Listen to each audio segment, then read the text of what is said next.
स्वागत है आप लोगों का डी डिजाइनिंग में। आज की इस वीडियो में हम इस पैरेलैक्स इफेक्ट को बनाने वाले हैं। तो यहाँ पर मैं जैसे ही स्क्रॉल करता हूँ तो आप देख सकते हो टेक्स्ट है हमारा इस इमेज के पीछे चला जाता है। तो ये चीज़ हम सिर्फ जीसैप की 2 लाइंस का इस्तेमाल करके बनाने वाले हैं। तो गाइस वीडियो को लाइक कर देना जीसैप की ऑसमनेस के लिए। और मैं अब जा रहा हूँ विजुअल स्टूडियो कोड में। तो गाइस मैं यहाँ पर विजुअल स्टूडियो कोड में आ चुका हूँ। अब मैं अपने कीबोर्ड पे एक्सक्लेमेशन मार्क की को प्रेस करूँगा।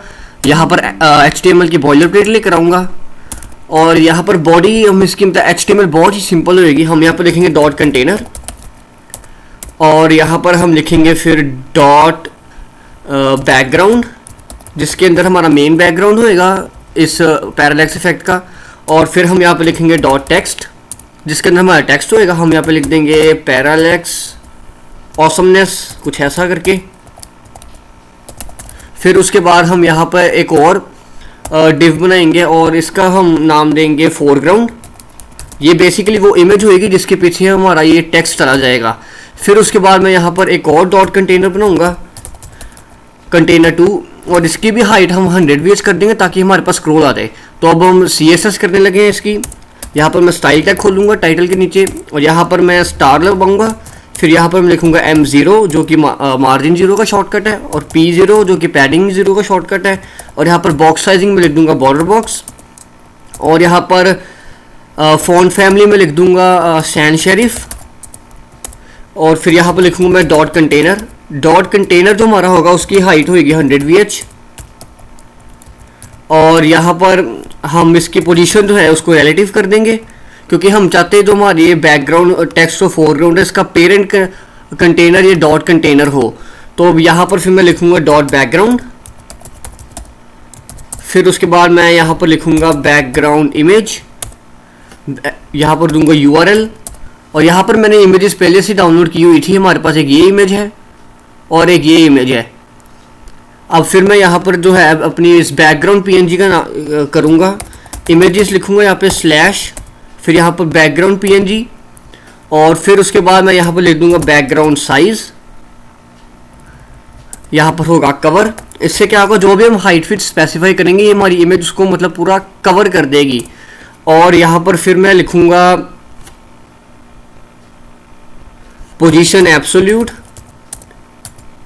और यहाँ पर मैं लिख दूँगा टॉप 0 ताकि इमेज टॉप पे रहे। और यहाँ पर इसका जो मैं दूंगा जी इंडेक्स इसका मैं दूंगा -3, क्योंकि हमारा जो टेक्स्ट और जो वो पैरेलैक्स बैकग्राउंड होगा जिसके पीछे हमारा टेक्स्ट छुप जाएगा, उन दोनों का जी इंडेक्स इससे ज़्यादा होगा, मतलब ताकि वो इन दोनों के ऊपर हो, इस बैकग्राउंड के ऊपर हो। अब मैं यहाँ पर इसकी हाइट दे दूंगा, हाइट इसकी होगी 100 VH। और यहाँ पर इसकी विड्थ भी दूंगा मैं 100%।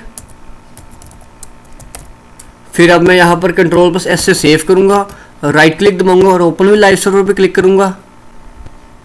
तो यहाँ पर हमारे पास ये इमेज आ चुकी है।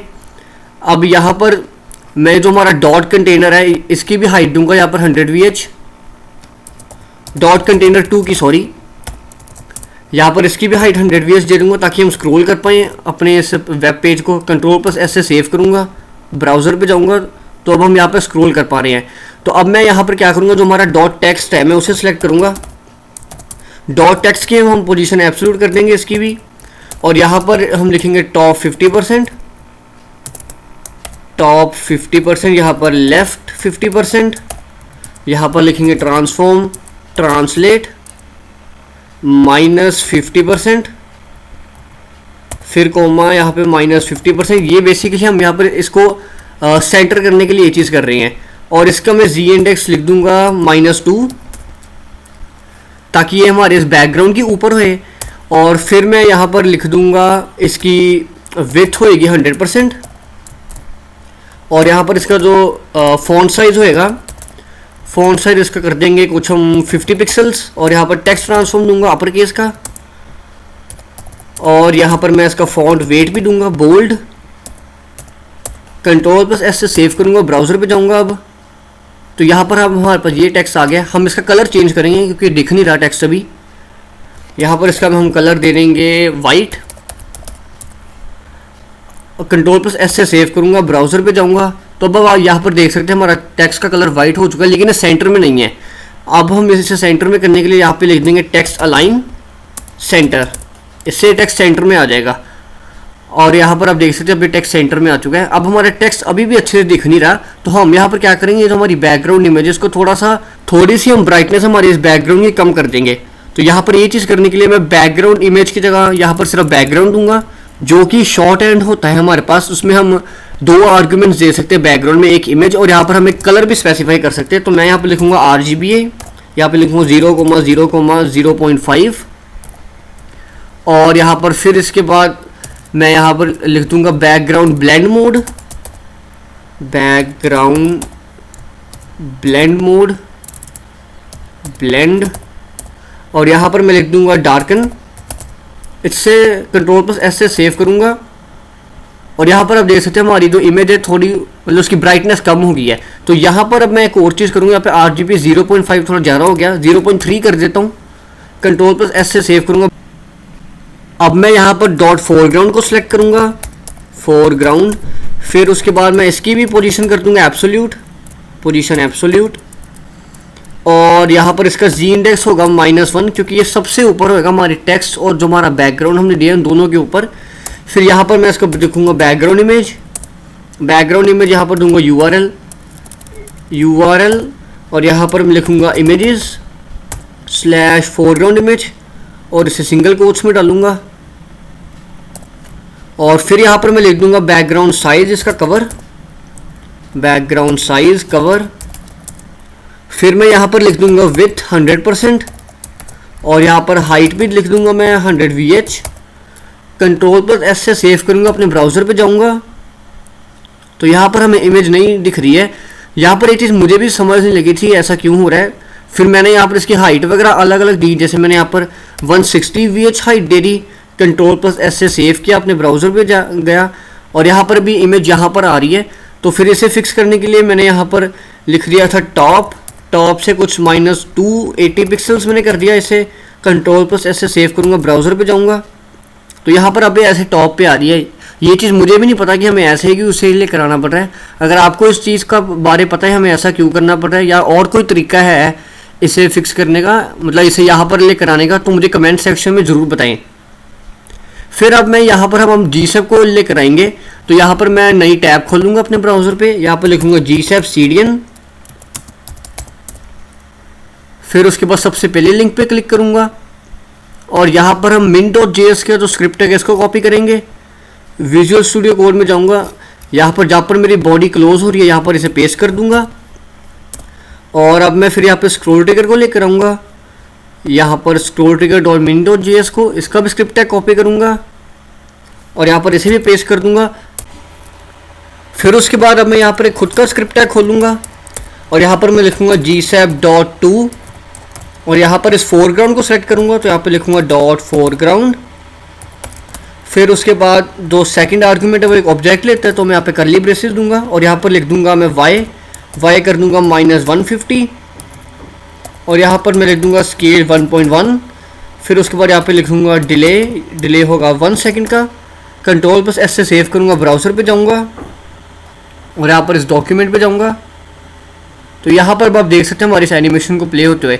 अब यहाँ पर सबसे पहले मैं 2 चीज़ें ठीक करना चाहूँगा। हमारे पास एक हॉरिजॉन्टल स्क्रॉल यहाँ पर आ गया है, तो मैं इसे ठीक करना चाहूँगा, और यहाँ पर जो हमारा टेक्स्ट है ये इसकी पोजीशन फिक्स नहीं है। यहाँ पर आप देख सकते हैं स्क्रॉल होता जा रहा है, तो यहाँ पर मैं दोबारा CSS पे जाऊँगा अपनी, और जो हमारा टेक्स्ट है इसकी मैं पोजीशन फिक्स कर रख दूँगा, ताकि ये हमारा जो टेक्स्ट है पीछे जा पाए। इसके हमारा जो ये कॉमेट जैसी शेप है वो जो हमारा फोरग्राउंड है।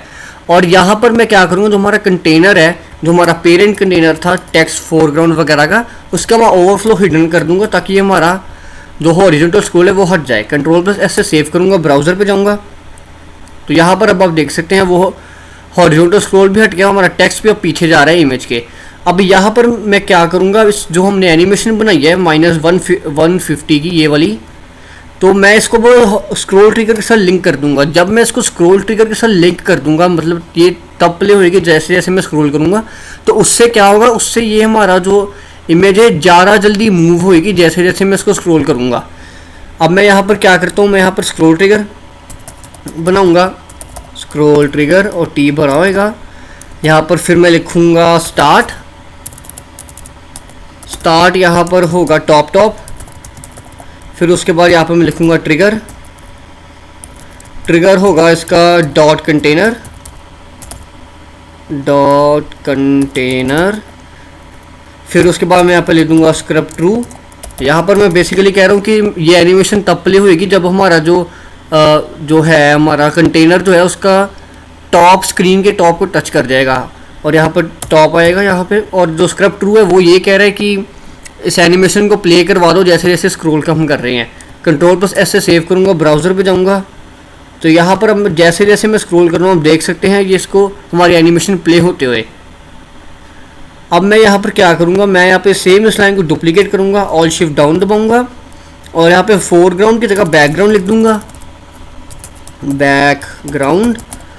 और यहाँ पर y-150 की जगह मैं यहाँ पर 200 दे दूँगा पॉजिटिव वैल्यू इससे।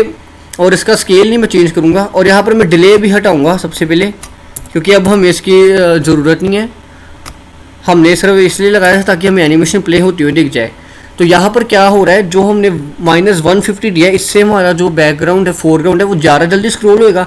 और हमने यहाँ पे बैकग्राउंड जो है इसको हमने 200 वैल्यू दे दी, एक पॉजिटिव वैल्यू दे दी है, इससे ये जो होगा ये थोड़ा धीरे स्क्रॉल होएगा हमारे फोरग्राउंड के कंपैरिजन में। Ctrl+S से सेव करूँगा, ब्राउज़र पे जाऊँगा तो अब यहाँ पर देख सकते हैं मैं जैसे ही स्क्रॉल कर रहा हूँ तो हमारा जो है ये फोरग्राउंड ज़्यादा जल्दी स्क्रॉल हो रहा है इस पीछे जो हमारा मेन बैकग्राउंड है उससे। तो यहाँ पर आप देख सकते हैं हमने सिर्फ G-Shape की 2 लाइनें इस्तेमाल करके हमने इफेक्ट को कितनी ईजिली अचीव कर लिया और यहाँ पर एक कितना अच्छा लग रहा है। तो गाइस आज के लिए बस इतना ही। वीडियो अगर पसंद है तो वीडियो को लाइक करें, चैनल को सब्सक्राइब करें, वीडियो को शेयर करें और कमेंट सेक्शन में मुझे बताएं कि आपको ये वीडियो कैसी लगी। Good bye.